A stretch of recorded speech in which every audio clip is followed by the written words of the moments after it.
Beyond structural Islamophobia, Muslims suffer personal attacks. وتەکەی ئانتۆنیۆ گۆتێرەسی سکرتێری گشتی نەتەوەی گرتوەکان لەبارەی ئیسلام و وڵاتانی ئیسلامی و ئاماژەدانی بە ئاەتێکی قورئانی پیرۆز لەلایەن چالاکانی تۆڕە کۆمەڵاتیەکانەوە بە ئەرێنی و نەرێنی گرنگی زۆری پێدرا، هەندێک بەرز نرخاندیان و هەندێکی تر گومانیان خستە سەر.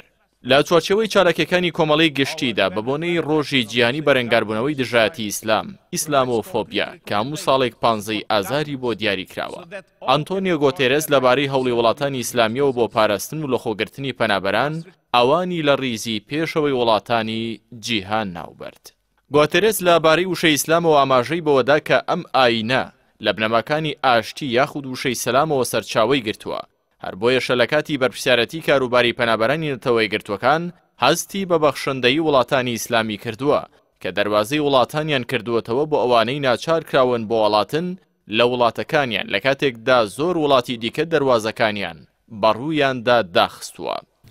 I saw the modern manifestation of what is found in the Surah Al-Tawbah of the Holy Quran, and I quote, ئەو دەڵێت ئەوە گزارشتێکی ئەو سەردەمەیە بۆ بەرزەستەکردنی ئەوەی قورئانی پیرۆز ئاماژەی پێداوە. ناوبراو وتی ئایەتی أعوذ بالله من الشيطان الرجيم وإن أحد من المشركين استجارك فأجره حتى يسمع كلام الله ثم أبلغه مأمنه ذلك بأنهم قوم لا يعلمون. ئەو ئاتەی خوێندەوە کە چۆن قورئان پاراستنی مرۆڤەکان دەکاتە بنەما نەک ئایدۆلۆژیا و بیر و باوەڕی ئاینی.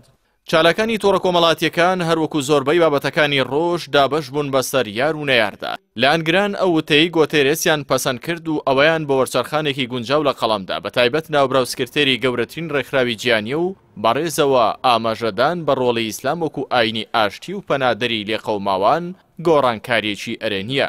هەندێکی شووتەکان بەوە لێکداوەتەوە کە ناوبراو باسی داکەوتەیەکی کردووە بەو پێی وڵاتانی ئیسلامی گەورەترین ژمارەی پەنابەرانیان وەرگرتووە، بە تایبەتی تورکیا و لوبنان و ئەردەن کە دراوسەی سووریا و فەڵەستینن، پاکستان دراوسەی ئەفغانستانە و سوودان زۆربەی پەنابەرانی ئەفریقای لەخۆگرتووە. بەڵام هەندێکیش ئەو وتانیان بە نەرێنی لە قەڵەمداوە کە ناوبراو دەزانێت مسلمانان دەستنە ناو مانگی ڕەمەزانەوە و بەخشەندەییان چەندین بەرامبەر دەبێتەوە، بۆیە دەیەوێت ئەو هەلە بقۆزێتەوە بۆ کۆکردنەوەی پیتاک و یارمەتی بۆ ڕێکخراوەکەی، تەنانەت خۆر ئاواییەکان دانەوێت وابەرهێنان لە قورئاندا بکەن بۆ دەسەبەرکردنی بەرژەوەندیەکانیان نەخۆشەویستیان بۆ ئیسلام.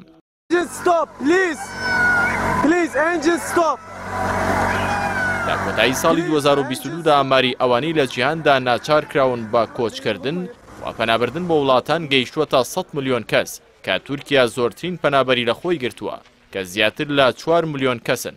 وڵاتانی دیکەی ئیسلامیش پاکستان و سوودان و ئەردەن و لوبنان لە ڕیزی پێشەوەی وەرگرتنی پەنابەراندان.